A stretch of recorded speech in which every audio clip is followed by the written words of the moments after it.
Pernahkah kalian menonton film atau acara TV yang menampilkan peringatan seperti ini?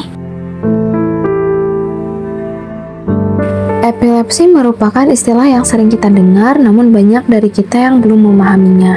Ketidakpahaman ini seringkali berdampak pada penyandang epilepsi yang dianggap sebagai orang kerasukan atau orang gila.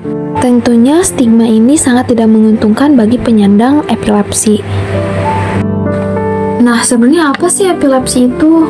Epilepsi merupakan gangguan neurologis yang terjadi ketika sinyal listrik di otak menjadi tidak stabil atau berlebihan. Inilah yang menyebabkan kejang pada penderitanya. Bentuk kejangnya bisa berbeda-beda.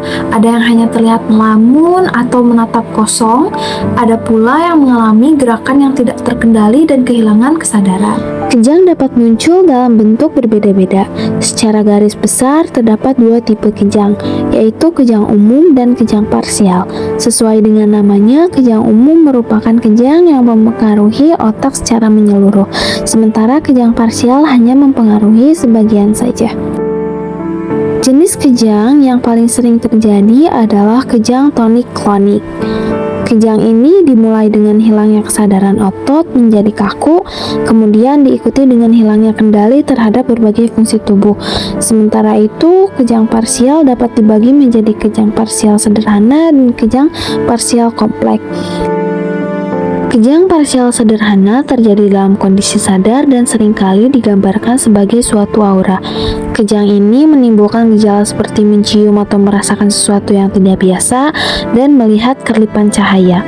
Sedangkan kejang parsial kompleks adalah kejang yang menimbulkan gejala seperti memandang dengan tatapan kosong serta menjadi tidak responsif terhadap lingkungan sekitar.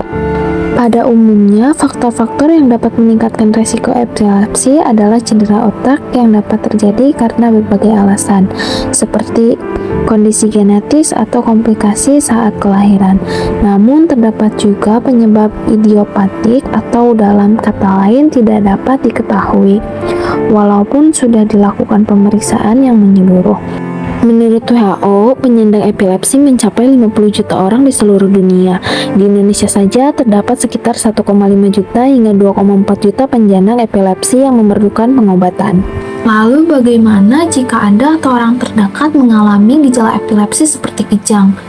Pertama, penting untuk segera berkonsultasi dengan dokter. Diagnosis epilepsi biasanya dilakukan melalui wawancara medis, serta beberapa pemeriksaan. Setelah dilakukan beberapa pemeriksaan dan diagnosis, dokter akan meresepkan obat anti kejang. Obat ini tidak akan menyembuhkan epilepsi, tapi mampu menekan frekuensi kejang dan memungkinkan pasien menjalani hidup yang lebih normal. Di sekitar kita juga masih banyak orang yang menyembunyikan kondisi epilepsinya karena takut dijauhi, padahal dengan edukasi yang benar, masyarakat bisa lebih memahami dan mendukung para penyandang epilepsi. Epilepsi bukan kutukan atau gangguan mental, melainkan kondisi medis yang terjadi pada neuro yang bisa dikendalikan dengan pengobatan yang tepat. Mungkin hanya sekian yang bisa saya jelaskan. Terima kasih sudah menonton.